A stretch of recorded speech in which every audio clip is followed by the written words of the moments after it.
Irmãos, vamos abrir a palavra do Senhor nessa manhã, no texto de Gênesis, capítulo 13, versículos 1 a 18. Gênesis, capítulo 13, versículos 1 a 18.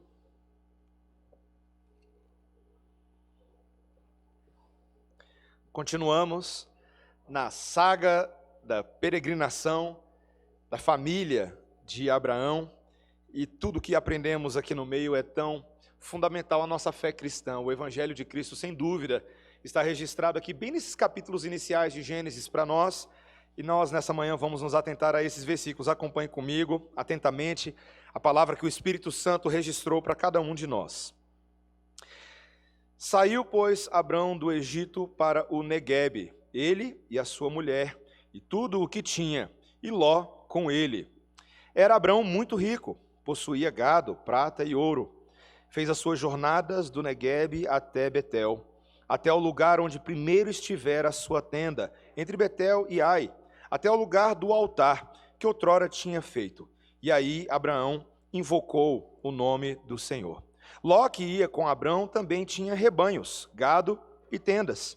E a terra não podia sustentá-los, para que habitassem juntos, porque eram muitos os seus bens, de sorte que não podiam habitar um na companhia do outro. Houve contenda entre os pastores do gado de Abrão e os pastores do gado de Ló. Nesse tempo, os cananeus e os ferezeus habitavam essa terra. Disse Abrão a Ló: não haja contenda entre mim e ti, e entre os meus pastores e os teus pastores, porque somos parentes chegados. Acaso não está diante de ti toda a terra? Peço-te que te apartes de mim. Se fores para a esquerda, irei para a direita. Se fores para a direita, irei para a esquerda. Levantou Ló os olhos e viu toda a campina do Jordão, que era toda bem regada, antes de haver o Senhor destruído Sodoma e Gomorra, como o jardim do Senhor, como a terra do Egito, como quem vai para Zoar. Então Ló escolheu para si toda a campina do Jordão e partiu para o oriente. Separaram-se um do outro. Habitou Abrão na terra de Canaã, e Ló nas cidades da campina, e ia armando as suas tendas até Sodoma. Ora, os homens de Sodoma eram maus e grandes pecadores contra o Senhor.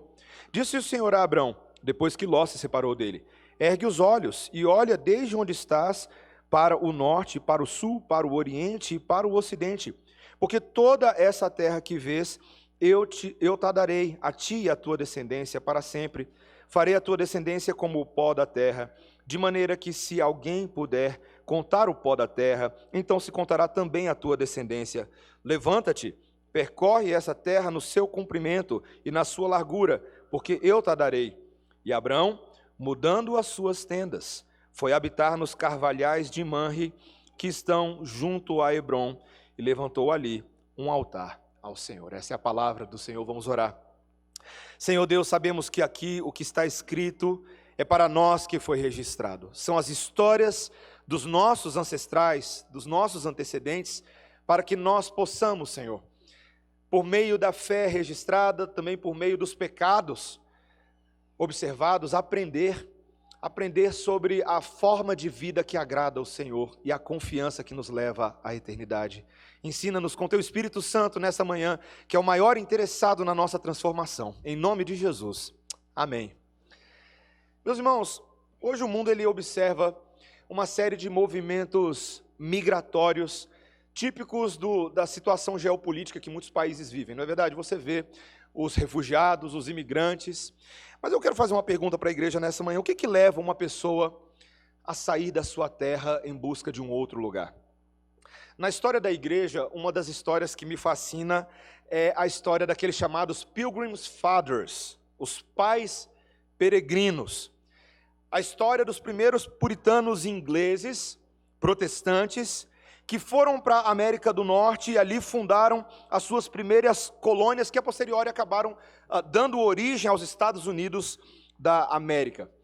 E esses homens, suas famílias, que eram calvinistas e sofriam com a perseguição da coroa anglicana, absolutista, eles tomaram uma decisão muito complicada.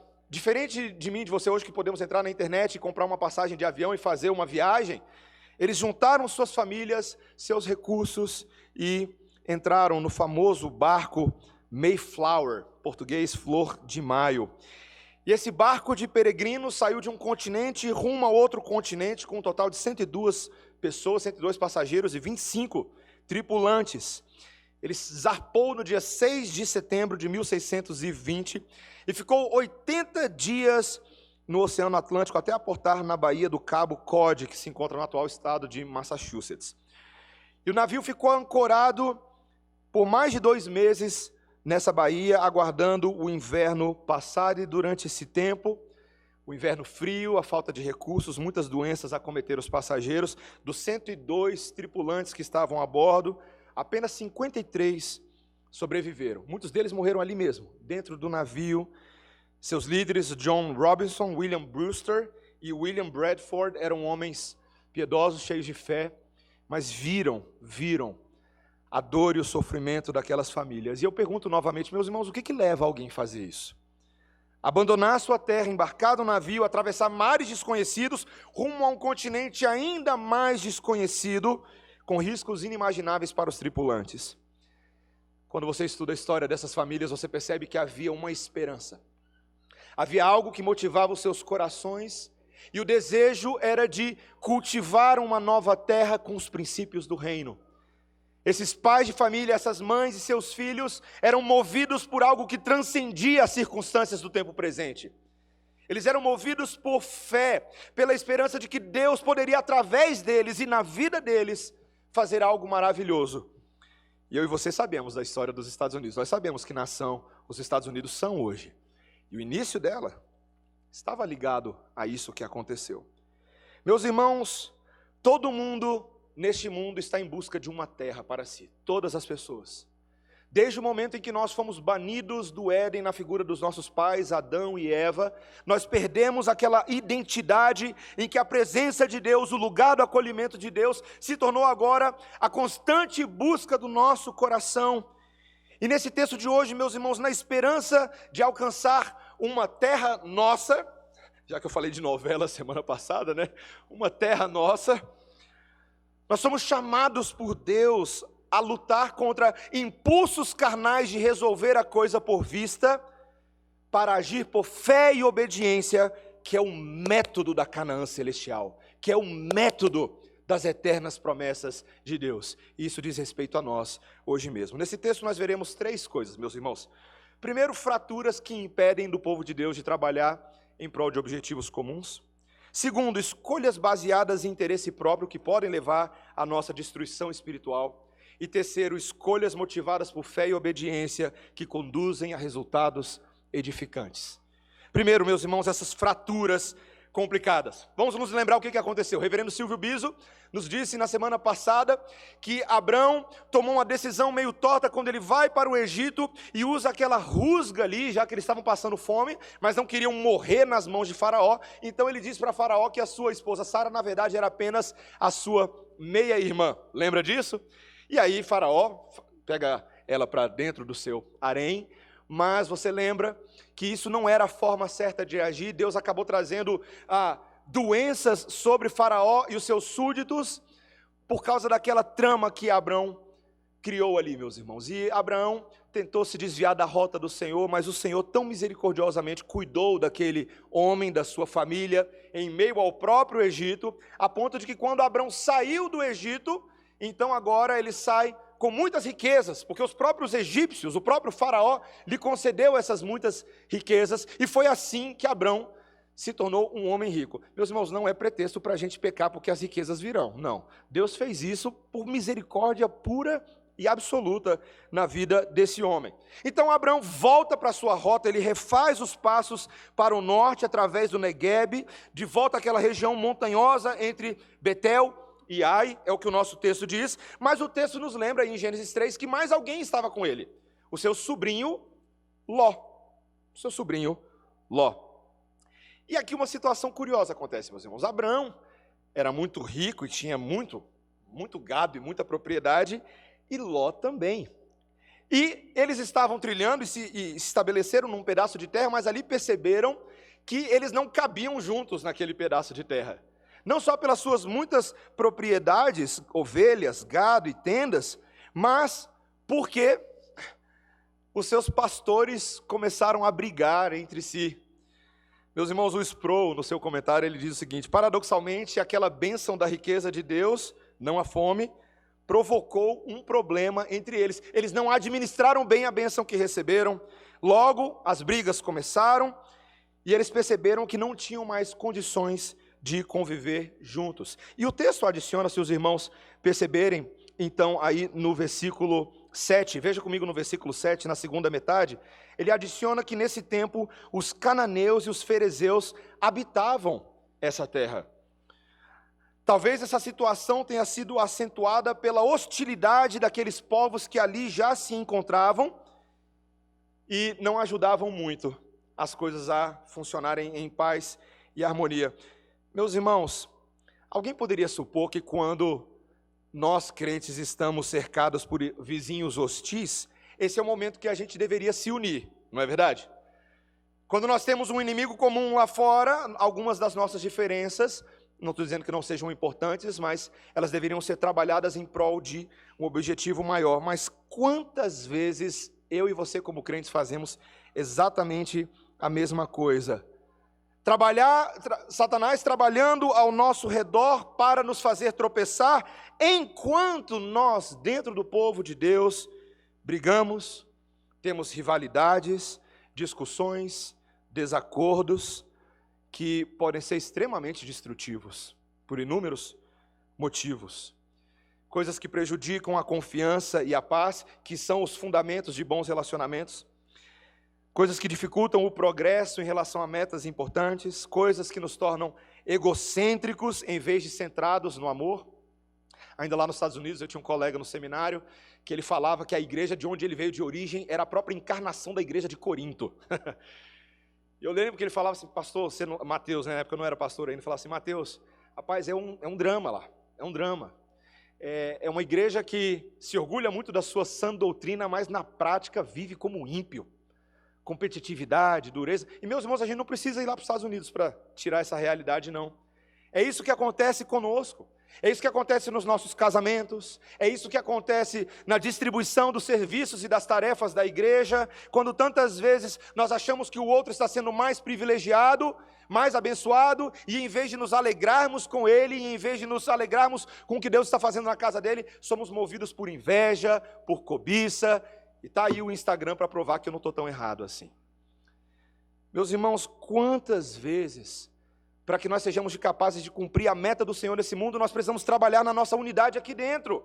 O Senhor Jesus Cristo era tão interessado que os seus 12 discípulos e todos os seus discípulos tivessem essa unidade, que quando ele fez a sua oração sacerdotal, lá em João capítulo 17, versículo 21, ele pediu ao Pai que os seus seguidores fossem um entre eles, assim como o próprio Pai era um com o Filho, e o Pai e o Filho são um com o Espírito.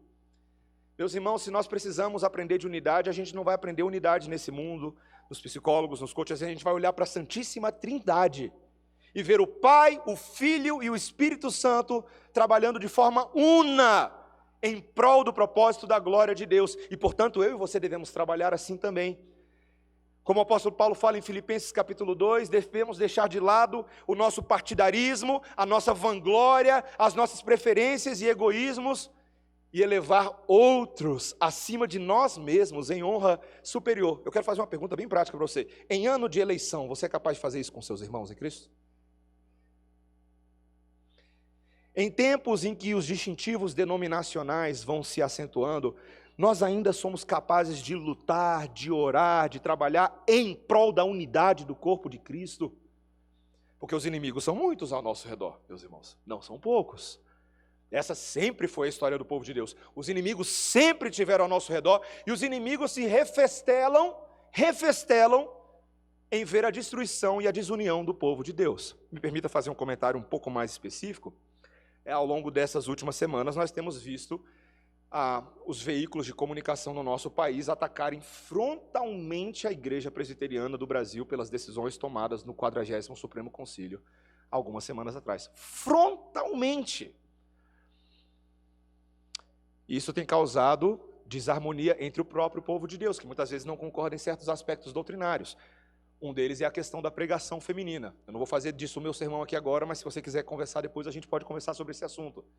O Supremo Concílio determinou, ou reconheceu aquilo que a palavra de Deus diz, que homens ordenados ao sagrado ministério devem ocupar a pregação autoritativa no rebanho de Deus, que isso não é função de outros, senão daqueles que Deus tem reconhecido para tal. E a nossa Confissão de Fé de Westminster, o Catecismo Maior, a pergunta 158, confirma isso. Meus irmãos, isso não é invenção de Calvino, não é uma invenção de Lutero, é uma invenção de Jesus para o seu rebanho. E se o Senhor estrutura a sua casa, quem somos nós para dizer que o Senhor está errando? Pelo contrário, meus irmãos, nós precisamos procurar unidade em torno da sã doutrina, da palavra de Deus, viver por modo digno do Evangelho. Foi assim que Paulo prefaciou as palavras de unidade lá em Filipenses 2.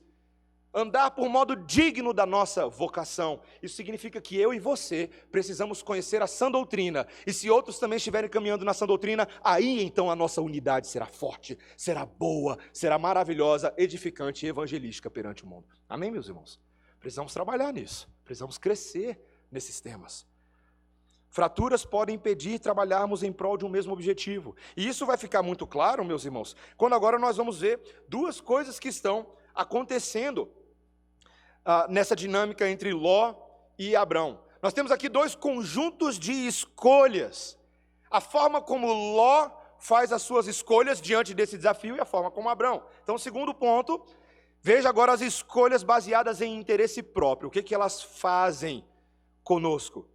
O texto vai nos dizer então, meus irmãos, veja aí no versículo 8, acompanhe comigo a leitura. Disse Abrão a Ló: não haja contenda entre mim e ti, entre os meus pastores e os teus pastores, porque somos parentes chegados. Acaso não está diante de ti toda a terra? Peço-te que te apartes de mim. Se fores para a esquerda, irei para a direita. Se fores para a direita, irei para a esquerda. Veja, meus irmãos, Abrão não estava brigando com Ló, não era uma briga, pelo contrário. Era uma concessão muito generosa. Ló, eu e você somos parentes chegados. Deus nos tem dado a graça de caminhar juntos, isso é muito bom. Abrão sempre foi uma espécie de pai espiritual para o seu sobrinho Ló, e você vai ver isso ao longo do livro de Gênesis, o tanto que Abrão se importava com Ló. E ele faz algo maravilhoso, ele fala assim: Ló, vamos fazer o seguinte, você escolhe, você toma a decisão. Olha para toda a terra em que nós ocupamos e escolha qual porção dela você quer habitar. Se você for para a direita, eu vou para a esquerda. Se você for para a esquerda, eu vou para a direita. E assim nós teremos paz entre nós. Meus irmãos, que chance legal, né? Que chance bacana. E Ló escolheu segundo aquilo que lhe parecia bom e aquilo que parecia lhe dar maior chance de prosperidade. E o texto vai descrever aqui basicamente que ele escolheu aquela porção de terra, por exemplo, que tinha água, que era regada, o vale do Jordão era bem regado por águas, e você sabe muito bem, desde aqueles dias e até os nossos, que a água é um recurso extremamente importante para a sobrevivência na terra, não é à toa que existem guerras em torno da água. Além disso, o texto vai nos dizer que essa porção que Ló escolheu era como um jardim do Senhor. Que linguagem interessante, né? Recuperando ali o Éden, ele olhava como se fosse um verdadeiro Éden na terra. Devia ser bonito demais, gente. Que lugar bom para você construir uma casinha, né? Um jardim do Senhor. E também existe um detalhe adicional de que era uma porção de terra na direção da terra do Egito, na direção de Zoar. O Egito, antes que fosse uma nação de inimigos, mas era uma nação de muitos recursos. Recursos da terra, recursos alimentícios. Então era uma região riquíssima, meus irmãos. Talvez eu e você pensemos: nossa, ele fez a melhor escolha possível. Eu também teria tomado essa escolha, feito essa escolha. Mas veja que o texto agora vai acrescentar algumas observações, alguns sinais de perigo ao longo dessa prosperidade. Veja, geograficamente essa cidade de Zoar estava na borda da terra de Canaã, e Ló escolheu viver entre as cidades do vale leste do Mar Morto, que estava do lado de fora da terra prometida. E logo o que estava ali, naquele lugar? Sodoma. Inclusive o texto, veja aí no versículo 13, olha o que ele diz: ora, os homens de Sodoma eram maus e grandes pecadores contra o Senhor. Nós nem estamos ainda na história de Sodoma, mas ele já está antecipando para perto de quem Ló foi ficar. Meus irmãos, os homens de Sodoma eram homens que seriam eventualmente destruídos pelo Senhor. O próprio texto no versículo 10 já antecipa, veja, ele aí diz no versículo 10, antes de haver o Senhor destruído Sodoma e Gomorra. A decisão era uma decisão que era tomada à luz de coisas que iam acontecer e Ló não estava percebendo. Porque, meus irmãos, Ló escolheu com base naquilo que ele estava vendo, com base no seu interesse próprio. O texto vai dizer no versículo 11 que ele escolheu para si, essa ênfase no hebraico, ele estava escolhendo para si. E ao fazer isso, meus irmãos, ele não apenas se separou de Abraão, a quem Ló já sabia que Deus havia dito, a bênção vem por meio de Abraão. Meus irmãos, se uma promessa divina dissesse que a bênção, as famílias da terra seriam benditas por meio desse homem, eu colava nele em vez de me apartar nele. Eu dava um jeito de resolver esse negócio.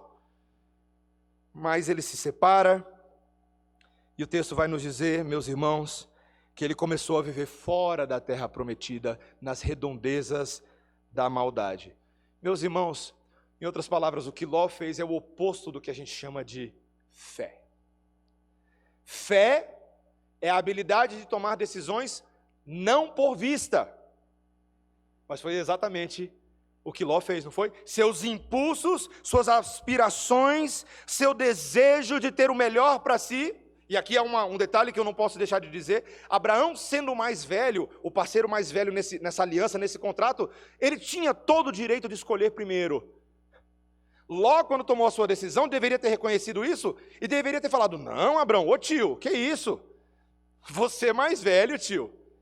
Você está caminhando com Deus há mais tempo. Você está cuidando da nossa família. Tio, você toma essa decisão. Não.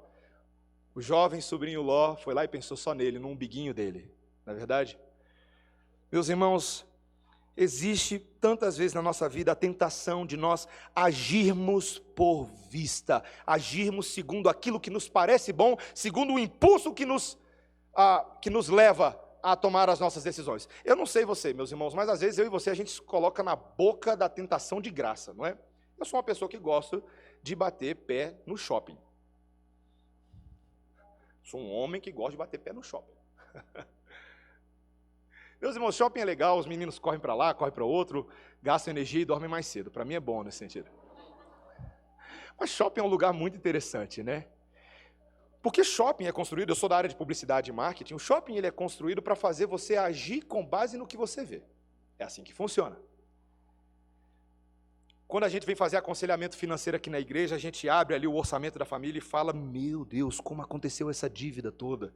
Como é que as coisas pararam dessa forma? Porque muitas vezes o impulso era botar a carteira lá e falar aqui, está aqui meu dinheiro, me dê tudo que você tem na sua vitrine, por favor. Nós fazemos isso com compras, nós fazemos isso como Davi fez com Batseba naquela situação. Meus irmãos, Davi era rei de Israel. Em 2 Samuel, quando você lê a história, o texto vai nos dizer que a semelhança de Eva, que olhou a fruta e cobiçou a fruta, Davi colocou os olhos sobre aquela mulher, naquela varanda, e ele a quis, ele a desejou. E o rei de Israel, filho de Deus, não pensou duas vezes. Ele falou, manda trazer ela lá, eu quero ela. Eu quero ela. Meus irmãos, as cobiças, as tentações, muitas vezes elas vêm porque o mundo tem disso, Satanás também coloca tentações no nosso lugar, mas é nossa responsabilidade responder com o controle dos nossos impulsos, com domínio próprio, em todas essas circunstâncias. O caráter de uma pessoa será revelado sim pelas suas escolhas ao longo da vida. Não adianta dizer que você é crente, não adianta dizer que você conhece toda a teologia, se você não faz escolhas melhores, pensadas. No caso de Ló, ele foi ganancioso, meus irmãos, como tantas vezes nós somos. E no nosso caso, nós precisamos considerar isso. Quando nós pararmos de fazer escolhas na direção de Deus, o que pode acontecer é muito complicado, meus irmãos, porque você pode acabar colocando a sua família na boca de Sodoma. Você consegue perceber o tanto que a decisão de Ló atrapalhou o sucesso espiritual da sua própria família? A gente adora botar a culpa na mulher de Ló, lá na frente, que virou uma estátua de sal, mas quem tomou a decisão de botar as tendas lá perto?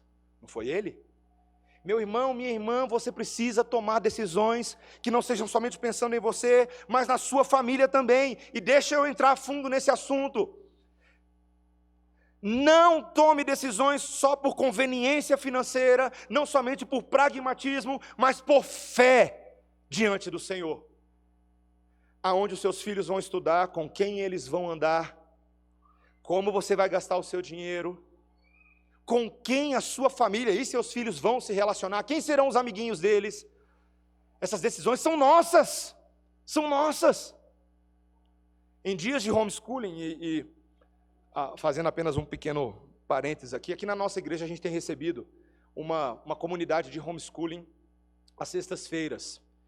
E é muito interessante o homeschooling, não entendo que seja o único possível método de educação, mas é muito interessante a educação clássica que tem sido o currículo adotado pela comunidade que está aqui. A educação clássica, quando ela vai falar, por exemplo, sobre o papel do pai e da mãe, ela nos lembra, a partir de Efésios 6:4, que a responsabilidade educativa é nossa. Ainda que meus filhos possam estudar numa escola, se eu delegar para a escola a função educadora dos meus filhos, eu vou colher filhos que foram educados pela escola. Fé é o que me faz lembrar que a responsabilidade de educar é minha, não dos outros, como pai, como mãe. Espiritualmente, a responsabilidade de educarmos e aconselharmos uns aos outros é nossa, não de outros. Veja, meus irmãos, eu não estou falando que você tem que tirar os seus filhos hoje e botar no homeschooling, não é nada disso que eu estou falando, tá? Algumas famílias vão fazer isso, e glória a Deus, e outras vão manter na escola, e glória a Deus. Esse não é o ponto. O ponto é o seguinte: todas as decisões da minha vida precisam ser governadas por fé. Porque se elas não forem governadas por fé, eu posso ter um risco muito grande de destruir minha própria casa. Colher consequências terríveis. Por isso que o texto vai nos dar Abraão como um tipo da fé a ser imitada e apontando na direção certa. É o nosso terceiro ponto aqui. Escolhas motivadas por fé e obediência conduzem a resultados edificantes. Veja que agora o texto vai nos dizer, a partir do versículo 14, acompanhe comigo a leitura: disse o Senhor a Abrão, depois que Ló se separou dele, ergue os olhos e olha desde onde estás para o norte, para o sul, para o oriente e para o ocidente, porque toda essa terra que vês, eu te darei a ti e a tua descendência para sempre. Ló tomou a decisão dele, e em nenhum momento do texto, o texto nos fala como o Senhor, por exemplo, falou a Ló. Não houve uma oração, não houve uma consulta espiritual, não houve uma sabedoria. Ló tomou a decisão que ele quis tomar, mas quando Abraão toma a decisão que ele tomou, Deus fala com ele.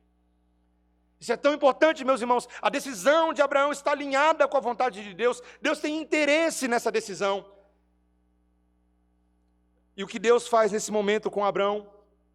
Eu quero que você preste atenção aqui. Abraão era mais velho. Sara, até esse momento, ainda lidava com as condições de saúde difíceis dela. Abraão ia ficar com uma porção de terra menos confortável, mais complicada, talvez mais inimigos. Não era um asilo legal para você botar o seu vovô. Não era. Mas Deus se agrada dessa decisão dele. E para mostrar que Deus estava feliz e contente, ele confirma para Abraão promessas que já haviam sido dadas lá no capítulo 12. Ele diz: Abraão, olha para todos os lados, porque essa terra que você está vendo é a terra que eu darei a ti e a tua descendência para sempre. A promessa que eu te fiz lá atrás, quando você ainda era um pagão, quando você não me conhecia, quando eu disse: de ti farei uma grande nação, sai da tua terra, da tua parentela e vai para a terra que eu te mostrarei. Abraão, eu estou tão feliz, porque por meio da sua obediência, eu estou cumprindo minhas eternas promessas. Meus irmãos, que resposta maravilhosa. Conversando com um colega da nossa igreja aqui, a semana, um irmão, ele fez um comentário, eu anotei aqui, ele sabe que ele fez um comentário comigo e eu anotei aqui para não esquecer no sermão. Ele falou assim: pastor, é uma pena que a gente tenha sido contaminado pelo egoísmo da teologia da prosperidade, porque a gente jogou todo e qualquer conceito de prosperidade bíblica fora. Não deveria ter sido assim. A palavra de Deus nos mostra que quando estamos alinhados à vontade de Deus, e Deus está agindo por nosso meio, nós vamos prosperar naquilo que o Senhor nos apontou. Fé colhe resultados, fé colhe frutos. E o velho Abraão estava colhendo isso, para si, para os seus filhos. E Deus repete para ele, versículo 16, veja aí, farei a tua descendência como o pó da terra, de maneira que se alguém puder contar o pó da terra, então se contará também a tua descendência. Em resposta ao mandamento de Deus, Abraão peregrinou novamente através da extensão da terra, depois ele se estabeleceu em Hebrom e adorou ao Senhor ao construir um altar. A fé de Abraão foi representada também na sua adoração, naquele altar que ele construía em cada lugar que ele passava. Ele fazia um altar e fala, minha fé está vinculada ao meu culto, à minha adoração. A resposta dele à ação de Deus era sempre adorar a Deus, glorificar a Deus, agradar a Deus, estar contente no Senhor. Meus irmãos, é tão interessante, a gente olha para Abraão e a gente fala assim, essa é a fé que todo crente deveria ter, não é verdade? Mas a gente não é bem assim, eu não sei você, né? Eu tenho uma tendência terrível de mim, é como se eu fosse pecador, assim. Essa tendência é terrível de querer fazer as coisas do meu jeito. Quantas vezes? Em vez de nos lembrarmos das eternas, infalíveis e imutáveis promessas do Senhor, que nós conhecemos, que nós temos aprendido, nós agimos com falta de fé. E não é só a gente não, Abraão também, viu? Abraão, em vários momentos, pisou na bola, não confiou no Senhor, e nós vimos isso na semana passada. Meus irmãos, para que nós tivéssemos qualquer condição de ter uma fé viva, eficaz, que agrade o Senhor, Deus precisava resolver essa parada, e não ia ser por meio de Abraão, ia ser por meio de um Abraão superior e melhor. Eu quero mostrar para vocês, meus irmãos, quando a gente olha esses textos cristocentricamente, pelas lentes da obra de Cristo, que é a única maneira de nós entendermos a aplicação desse texto para a nossa vida, nós ficamos surpresos que para que nós tivéssemos bênção, Cristo teve que andar num caminho contrário ao desse texto. Veja, deixa eu te explicar. Cristo, o Filho de Deus, foi enviado a esse mundo para ser o nosso Messias, o nosso Salvador. E Cristo, no lugar de Abraão e no nosso lugar, ele precisava tomar boas decisões. E ele tomou essa decisão voluntariamente, por causa do pacto da graça estabelecido desde antes da fundação do mundo. O Filho de Deus, o Messias, o Cristo, veio para nos salvar. E ele tomou essa decisão. Só que a decisão, meus irmãos, de fazer a coisa certa, de agir por fé, trouxe para Cristo o pior lado da terra. Veio para os que eram seus, mas os seus não o receberam. Pregou o arrependimento, pregou o reino, mas foi resistido pelos judeus, pelos filisteus. Veio para salvar, e isso implicava entregar a sua própria vida por pessoas que são piores que os sodomitas e os gomorritas. Eu estou falando de mim e de você. Toda vez que a gente falar de Sodoma e Gomorra, e a gente vai falar mais dela em Gênesis, lembra que não são eles lá e nós aqui. Por origem, nós somos a Sodoma e a Gomorra que merecia pedra na cabeça, fogo e enxofre do céu. Mas o que o Filho de Deus fez para nos salvar? Ele falou, Pai, lança sobre mim essa terra maligna, essa condenação, para que em lugar dessa maldição, os meus filhos possam, os meus irmãos mais novos, Jesus falando, os meus irmãos possam habitar na terra que o Senhor tem preparado. A fé de Jesus levou ele a tomar uma decisão cujas implicações e consequências eram dificílimas. Para si mesmo, para o seu próprio corpo. Quem em sã consciência faria uma coisa dessa? Se esta pessoa não estivesse fazendo isso por fé, vendo algo que vinha além. Meus irmãos, assim como Abraão, lá na galeria dos heróis da fé de Hebreus 11, é dito que ele saiu da sua terra porque ele viu uma cidade que não era feita por mãos humanas.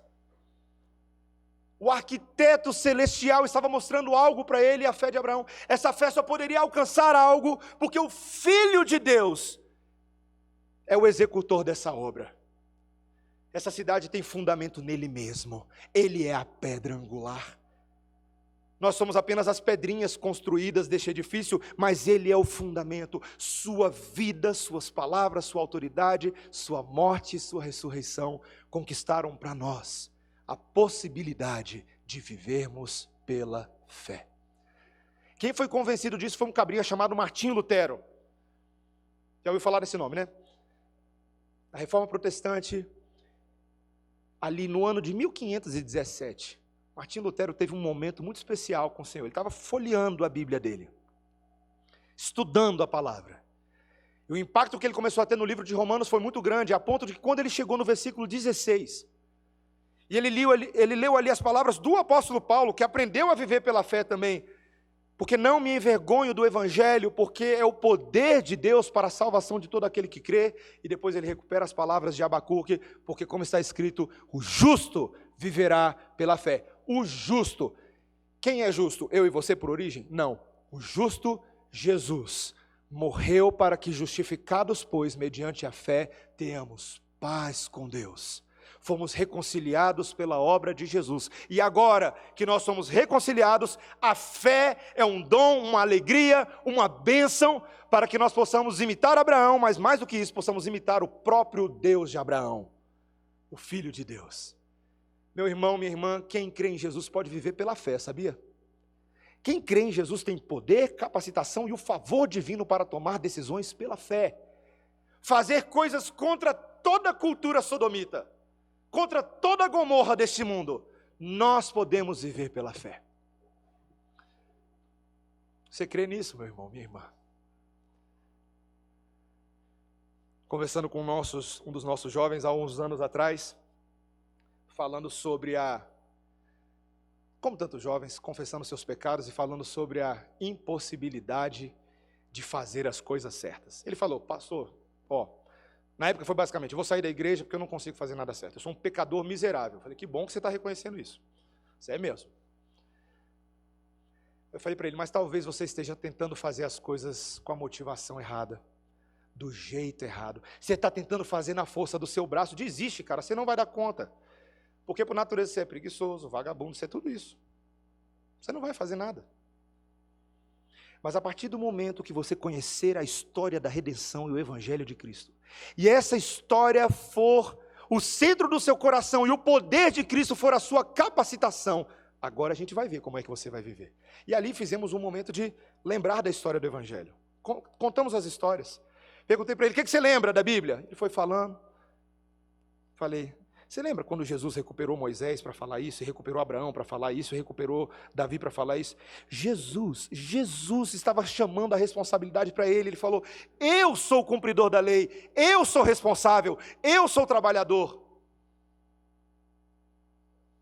Eu virei para aquele rapaz naquela época e falei, então desiste de você, cara, rapidinho, e corre para Jesus urgentemente. Para de fazer o que você está fazendo, corre para ele, desiste. Confessa o seu pecado, arrependa-se.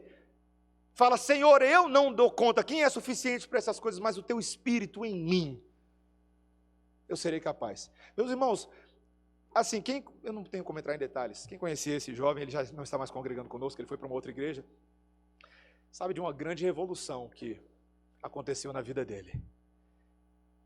E não foi nada senão o poder do Evangelho que o ajudou a agir pela fé. Esse jovem que dizia que ia morrer solteiro, casou-se. Esse jovem que dizia que não queria ter filhos, hoje tem 3. Esse jovem que não conseguia parar num único emprego, hoje é gerente de uma equipe de pessoas que todas as pessoas olham para ele e falam assim, esse cara é um modelo que nós queremos imitar. Ele se tornou o padrão dos fiéis, na palavra, no conhecimento, no amor, na fé e na pureza. Um jovem normal, um pecador alcançado pela graça e pelo poder da fé de Cristo Jesus. Se Deus fez isso até com Paulo, fez isso com Abraão, Ele pode fazer isso com o seu povo. Ele nos ajuda a caminhar para Jerusalém celestial dentro das melhores decisões possíveis. Meu irmão, minha irmã, veja, eu estou fechando o meu sermão aqui. Agir pela fé é pedir coragem e intrepidez ao Espírito Santo para fazer o que é certo. Como Abraão passou a modelar, como Jesus modelou. Se você está vendo o conflito de pastores, conflito de gados, seja você o resolvedor e não o semeador de contendas. Meu irmão, minha irmã, a fé em Cristo Jesus, o Evangelho, te ajuda você a chegar dentro da sua própria casa, do seu lar, seja no seu casamento, relacionamento com primo e com tia, e em vez de viver em inimizade, fazer de tudo que está ao seu alcance para ter paz com todos. O Evangelho ajuda você, às vezes, apenas ser um promotor de ideias dos homens, ou de salvadores humanos, ano de política. Para um pouquinho de falar de política, para só um pouquinho, e promova mais o Rei do Universo. Promova a Cristo, sem vínculos partidários, sem amarra, sem rabo preso, porque a gente não precisa disso. Promova o Evangelho do Reino. Abra os seus lábios, fale dele, fale da esperança dele a essas pessoas que estão aí meio tontas buscando algum tipo de salvação em outubro. A fé de Cristo nos ajuda, inclusive, a deixar outros fazerem escolhas em nosso lugar. Eu não preciso ser sempre o primeiro da fila, eu não preciso ser sempre aquele que tem o melhor para mim. Não, eu posso abençoar outros, deixando outros fazer escolhas. A fé verdadeira, meus irmãos, nos leva a olhar para a nossa família acima dos desejos pessoais. Não como Ló fez, mas como Abraão fez. Meus irmãos, fé verdadeira nos leva a colocar nossa família dentro da arca de Noé de Cristo. E falar, Senhor, vai ter dilúvio, o negócio vai ser bravo, vai ter trovão do lado de fora e vai ser difícil de dormir. Nesse mundo a gente tem aflições, Senhor. Mas nós estamos com as nossas famílias rumando para a terra que o Senhor preparou para nós. Quando aqueles 53 sobreviventes do Mayflower, do navio puritano, estavam prestes a sair, eles se juntaram, fizeram uma reunião. E eles prepararam um documento. Um documento que eles assinaram um pacto. Aquele pacto era um pacto que dizia basicamente o seguinte, aqui é só parafraseando: a despeito das circunstâncias difíceis que temos enfrentado até agora, Deus é o nosso Senhor e nós continuaremos vivendo pela fé. Por causa daqueles 53 tripulantes do navio Mayflower, meus irmãos, por causa deles, o evangelho pregado pelas famílias, o evangelho pregado pelos filhos, começou a se espalhar nas colônias no nordeste dos Estados Unidos. Muitos começaram a conhecer as histórias, porque eles vieram não para explorar a terra, não vieram para tirar proveito, mas para cultivar um lugar para si e para suas famílias, e assim nós temos então o surgimento do Dia de Ação de Graças. Aqueles puritanos foram na direção dos nativos, não para destruí-los, mas para abençoá-los, para ter harmonia na terra com eles. Fizeram uma grande celebração, uma grande ceia, e por causa daquilo que aconteceu lá atrás, até hoje eu e você comemoramos em novembro o Dia de Ação de Graças. Porque ações que são feitas pela fé colhem resultados de longo prazo. Coisas boas e edificantes. E assim será com o povo de Deus até o dia de Cristo. O Senhor prometeu que seria conosco e nos ajudaria a viver pela fé, tomar boas decisões. E mesmo quando tomamos más decisões, reconsiderarmos nossos caminhos. Que o Senhor, meu irmão, minha irmã, nos ajude a vivermos pela fé, simples assim. Confiados em Cristo e trabalhando dentro dos nossos lares, para que o benefício de Cristo seja gerado em nós. Amém? Vamos orar, meus irmãos. Senhor Deus, nós estamos aqui lendo a história do imigrante Abrão, que quando chamado, obedeceu, a fim de ir para um lugar que devia receber por herança, e partiu sem saber aonde ia, mas confiou de que Deus disse que essa terra seria a terra em que todo o povo habitaria. Porque ele aguardava uma cidade que tem fundamentos, da qual Deus é o arquiteto e o edificador. Senhor, viver pela fé não é fácil. Existe uma tendência em nós a fazer as coisas do nosso jeito. E todas as vezes que fazemos isso, corremos grandes riscos, Senhor. Quando agimos com base nos nossos olhos, nos nossos impulsos carnais. Mas, Senhor, nós rogamos que o Teu Espírito Santo venha domar o nosso ser, controlar nossa mente, incutir novas prioridades, que sejam as prioridades Tuas, do Teu reino, buscando isso em primeiro lugar e sabendo que as outras coisas serão acrescentadas. Senhor, faz isso em nós Incute fé verdadeira no coração do teu povo, para imitarmos a Cristo e Ele somente. E assim, Senhor, certamente o Senhor nos ajudará. Abençoa-nos com graça, misericórdia e poder. Em nome de Jesus. Amém.